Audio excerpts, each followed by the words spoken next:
இந்த இருதயம் மெழுகு மாதிரி உருகி இங்க உருகி ஊத்துதான். எப்படியா சொல்லுங்க பாப்போம்.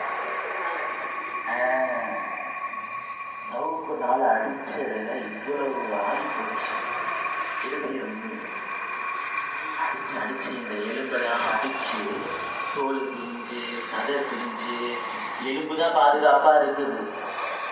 அதுவும் கட்டு விட்டு போய் அதை வாழை தாண்டி போய் இருதயத்தையும் அடிச்சு அது அப்படியே அடிப்பட்டதுல உருகி குடல்ல இயேசுட இருதய குடல்ல ஊத்துதான். இது மாதிரி நம்ம பாடுபடுறோம் இன்னைக்கு உலகத்துல. இந்த மாதிரி அளவுல பாடுபட்டுருக்காங்களா? இயேசு நமக்கு நன்மை செய்வதற்காக அன்றைக்கு எல்லாருக்கும் நன்மை செய்வதற்காக அவர் சிலுவையில் அவ்வளோ கொஞ்சம் நவுந்தா அத்தனை லட்சம் செலவு பண்ணி வைக்க வேண்டியிருக்கு.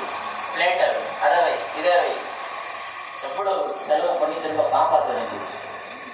அப்ப இயேசுக்கு அவங்க அடிச்ச அடியில உடம்பு முழுசும் அந்த எலும்புகள் எல்லாம் கட்டு விட்டுருச்சான். அப்ப தோளும் இல்ல சதையும் இல்ல, இப்ப எலும்புகள் எல்லாம் என்ன பண்ணிருச்சு? கட்டு விட்டுருச்சு. எலும்பும் ஆட்டம் காட்டி தொடர்ந்து வாசிங்க. என் இருதயம் மெழுகு போலாகி, இத ரொம்ப ஹைபிக். என் இருதயம் மெழுகு போலாகி என் குடல்களில் நடுவே ஒருங்கிட்டு. இருதயம் எங்க இருக்குது?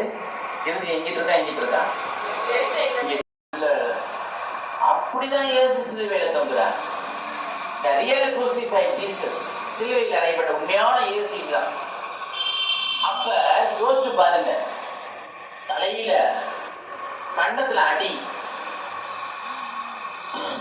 உடம்பு பூரா அடி, இந்த கையில ஆணி. இயேசு எங்க ஆணியில அடிச்சாங்க? கைட்டுக்க பார்ப்போம். ஆணிய எங்க அடிச்சாங்க பார்ப்போம்? இங்க அடிச்சாங்க, இங்க அடிச்சாங்க. சரி, இன்னும் யாராவது தான் சொல்லுங்க பார்ப்போம். ஆணி சும்மா சொல்லுங்க, தப்பெல்லாம் கிடையாது. காலையில அடிச்ச, கையில எங்க அடிச்சாங்க? இங்க தான் அடிச்சாங்க. இதான் ஸ்ட்ராங்கா நிக்கணும்னு சொல்லி. அப்ப இதுதான் முக்கியமான நரம்பு மண்டலங்கள், ரத்தம் வருது. நம்ம ஆஸ்பத்திரியில் ஏதாவது உடம்புல பண்ணா அட்மிட் பண்ணக்கூடியதுல தான் என்ன பண்ணுவாங்க?